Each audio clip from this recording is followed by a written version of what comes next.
Bring on the boys. Welcome back to Lizard of Doom. I am Madrock, the slayer of humans.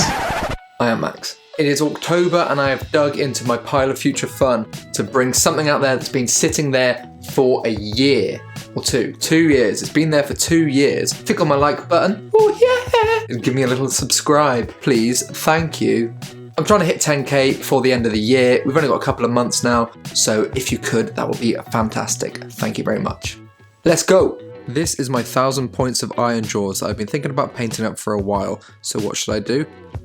Buy 1000 more points of Ironjawz and have a proper war going, lads. Yeah, let's get them. Now that I've got my full 2000 point army, it's probably time to put some paint on them. I was thinking an autumnal theme for these boys. Quite subtle, not bright oranges. What should I pick first to test this paint scheme? Yeah, let's go with the centrepiece of the army, shall we? Good choice, Max. That's not going to go badly. This boy is separate from his mount. I have glued him to an old base with a little bit of super glue so I can take him back off and reattach him later. This was to make it easier to paint, essentially. I'm going to be doing some airbrushing to start with on this guy. The skin will be these paints that make up the zombie flesh triad from Army Painter. A bit lighter for an orc, but I want to go for pale because the armour itself is going to be quite dark. So I wanted that contrast. The base of this triad, which is pestilent flesh, is quite orc. It is very green, but as you move up through the other two, it does become a lot lighter. Kind of zenithalled for the first highlight, and then when I moved on to the second highlight, I was being a bit more focused, aiming just for like his face, his knuckles, the upper parts of his muscles. I was trying my best to get better at airbrushing and be more accurate. And I believe this is dry now, so we can move on to liquid mask. I'm going to be putting this all over his flesh tones so I can then airbrush the armour. This stuff smells like fish, so don't accidentally put your brush in your mouth like I did, because you will not enjoy it. It is disgusting and very rubbery. When I've got this all over and it's dry, you'll be able to airbrush and then peel this off again afterwards. It does dry very quickly and you can use a hairdryer to aid this. You'll know when it's dry because it goes pretty much clear, and where you've put it on thick, it does go a little bit darker blue. So you'll absolutely know when it has dried. The armour was going to be this kind of Chaos rip-off reds, Traitor Red, Chaotic Red and Rebel Red from Army Painter. Again, another triad. I am really enjoying these lately. They make it so much easier to pick your colours when you're airbrushing. This dark one was a nice autumnal leaf red-brown colour that was very nice. It was very brown and I hoped it would pick up a little bit with the upper highlights. I was also going to do the armour on the face of the dragon with this. I was doing this in a different order, armour first on the dragon rather than flesh first, because it would be easier to liquid mask the dragon's mask rather than all of its flesh. Second highlight, I kind of focused from his back, because this guy is mounted leaning forwards on this dragon wyvern thing, and it would be wrong to be putting the highlights down the front, because when he is in place, that is not where the highlights are going to be. This last one was very pink, but I think overall, when you look at the model as a whole, it does work very nicely. Time to liquid mask the mask and the little bit on his tail, which was also the same armour colour. Then I could move on to the flesh with the dragon. I wanted to do a nice pale underbelly, and to make the tones match across the whole model, I used the same colour. When highlighting up through those zombie flesh colours, I did make sure to put more of a highlight on this boy than I did on the orc, so it was a little bit different, but still in keeping. And it's a nice subtle way to bring kind of a consistency to the army. I used matte black and thunderstorm blue to add some darkness back into the middle bits here. I wanted his scales to be black, so I airbrushed that back. I'm trying to get more accurate with this airbrush and be able to do finer and finer detail. Once I'd done that, I then sprayed this blue over the top of the scales where the highlights would be. I didn't want to go too high, I did want this to look like dark black scales, so this is the lightest I went. It was an absolute arseache trying to get all of this liquid mask off, and some people told me last time I used it that blue tack got it off easier. It didn't. I don't know why it didn't work for me, but it didn't, and I sat there with some tweezers and like a toothpick just trying to pick it off without damaging the model underneath. But then, after that, it looked like this. I was really happy with this. It did look a little bit flat because there's no details done on it yet, but the smooth skin, oh, look at that dragon soft underbelly. Let's get some detail on him now.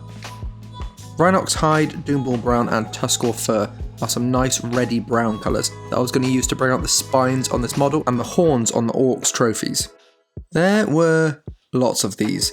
This is one of those jobs that when you start doing it, you suddenly realise how many there are. They were all over this guy.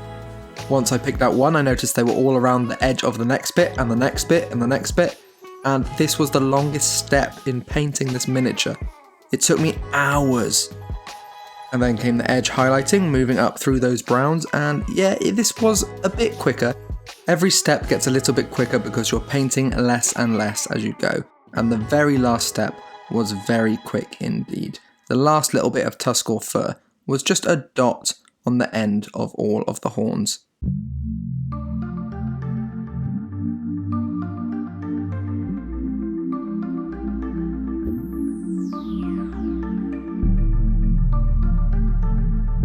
Alright, that was a lot of spines and I definitely needed a break after that. The cloth is what needed addressing next with these browns: Catacham flesh, Fireslayer flesh, and Night Questor flesh. These were going to be the nice brown cloth colours. This was going to be for the cloth and the wood actually. As you can see on this guy, his pants are the same colour as his axe handles. However, I was going to highlight them differently. The cloth would be highlighted by stippling, building up texture on this rugged, flapping material that had been out in the woods and the weather for a very long time. Whereas on the wooden pieces, we would be building up scratchy edge highlights like this, leading to a model where things were consistently coloured but looked different because of the techniques I had used.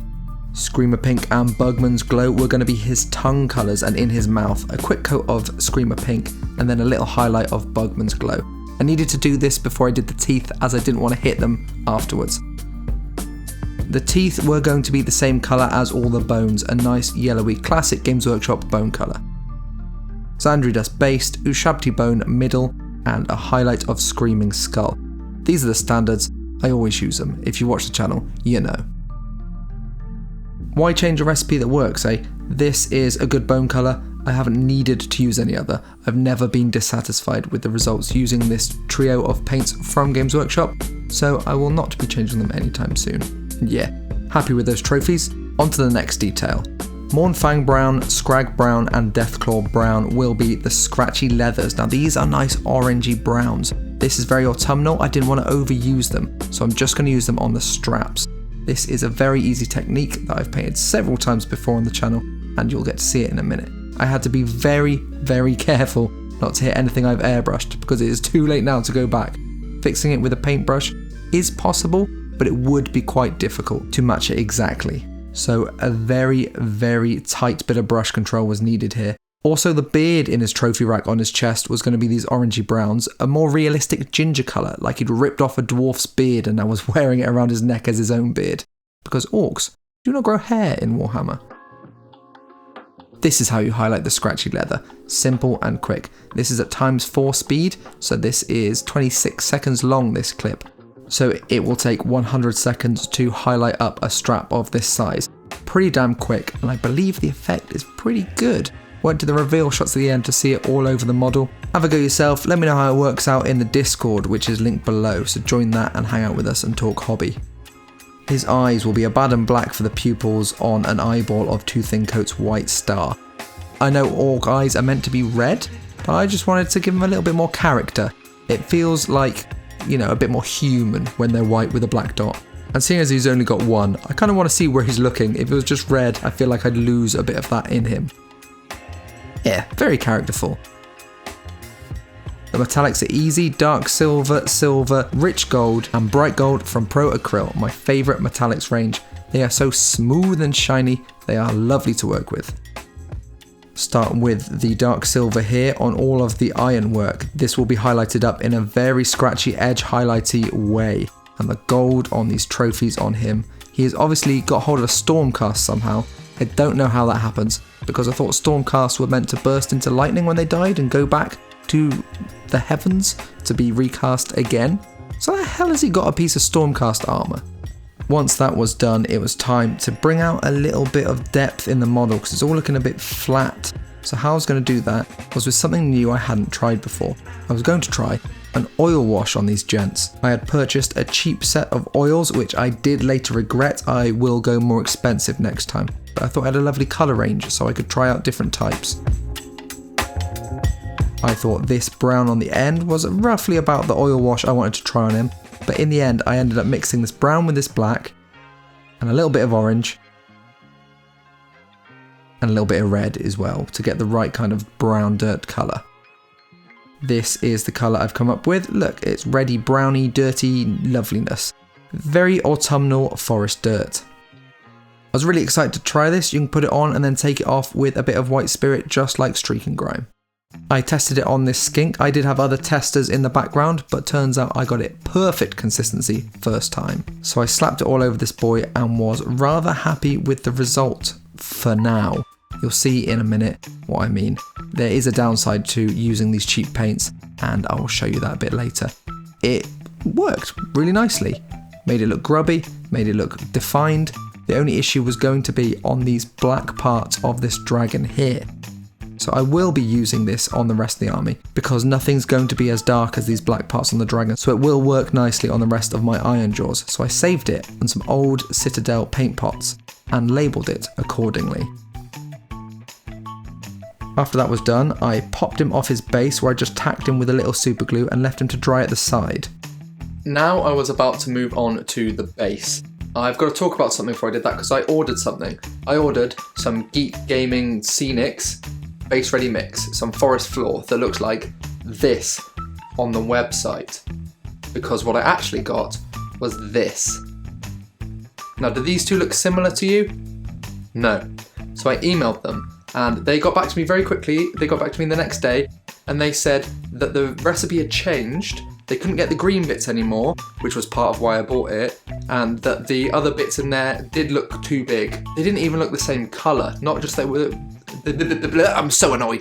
It's not just that they were too big, they were a completely different colour. Everything in this bag was kind of washed out and brown, rather than this nice mix of different colour stones and green and orange. So I was a little bit annoyed. They did say they would update their website photos and offered me a refund. It is too late by now. I needed it for this video, so I was going to use it anyway.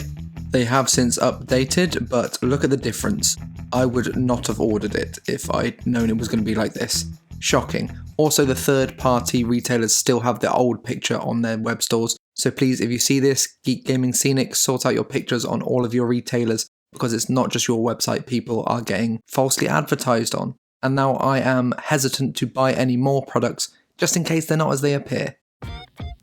I'm using all natural stuff on my base, literally everything found in nature. I arranged some slates to make a rock formation I was happy with, and give this centrepiece a little bit more height than the rest of the miniatures, so it stands completely taller than them. The orcs should be like a little row in front of this when they are done, and you'll see this proud dragon rising behind them. I'd gone for a little foresty pride rock vibe, and I had glued it down with some no more nails, which I didn't realise takes 24 to 48 hours to dry. It is now dry, but for the rest of the footage in this video, it is very carefully balanced and I'm very carefully trying not to knock it. I was happy with this, but not happy with this. This sucks. It sucks squig ass. I had picked this patch of moss about a month ago from a rock in the woods behind my house, and I had been drying it out on my kitchen windowsill, and it was now completely thoroughly dry. It had discoloured a little bit, but not too much. If it stays this colour, I'll be very happy, and even if it does discolour, it can just be light moss. These are some seeds from a weed that grows behind my house. They're kind of long stalks and they produce these little seed thingies that look a lot like miniature leaves. They even have a stalk on each of them. They are perfect for forest leaf litter on an autumnal orc base. I was going to use some roots I'd collected from the woods as well as dead trees, and it was just time to do it now. While I do work on the base, let me give you some lizard lore. My name is Madrock, the Destroyer of Humans, and I'm the war boss of the woods. Sometimes the woods fight back, but that's just a good scrap. The best scrap we've ever had was with the Humans Protectors, you know, them shiny storm lads. He took my eye, one of them, but I took his head, and when he tried to leave and turn into lightning, I held on to him tight, too tight. I'm the other fist of Gork, and no one can beat my gorilla grip. These woods are mine, and they've always has been. The humans come in to collect wood sometimes. What do you need wood for? Burning to keep warm? Pathetic. Shrivelling little pink oomies in their little wooden houses burning wood to keep warm. Stay out of my woods, meatbags. This is our turf. This is a proud Orc nation. Me boys are good. They're big boys, I've fed them well. Lots of hogs in these woods. We keep the big uns and ride them, but the little uns go straight in your mouth. Crunchy. Whoa. You're picking fur out your teeth for days, but it's worth it. It makes us big and strong eating them hogs. Yeah, we're big strong lads, we is. And I'll headbutt anyone who says we ain't. Did you say we ain't? No, I didn't think so, mate. See, you're a scared little pink oomy, and I'm a big green orc. I ain't afraid of you. You should be afraid of us, though. You know what they call us. Yeah? Go on. Say it. Say our clan name. Now the name of this clan is up to you. You get to name this. I'm doing Orktober, so the next video will be more of this clan. So I will announce the name of this clan and the winner of that little competition in the next video. The last little bit I had to do was take some of this oil wash off with White Spirit. It had gone very dusty on these dark areas, which I wasn't a massive fan of, but I had to be careful not to take the paint off by rubbing too hard, like this. So it is what it is. Now that that's all done, we are ready for the reveals. But before that, I would like to say thank you to my Patreons. The link is up here if you would like to join. Shablam. And if you don't want to join, you could tickle a little subscribe. Like I said, I'm trying to reach 10k before the end of the year, and I'd be really grateful if we could get there. Also, the algorithms being a little bit at the moment, and it's not showing my videos to as many new people as it has been. So if you do like this video and you like my channel, please consider sharing this video with a friend or maybe a gaming group if you think it would be interesting and relevant to them. So without further ado, let's have a look at my boss. No, I don't like that. Stop laughing at me. Remember kids, it's not a pile of shame, it's a pile of future fun. See you next time.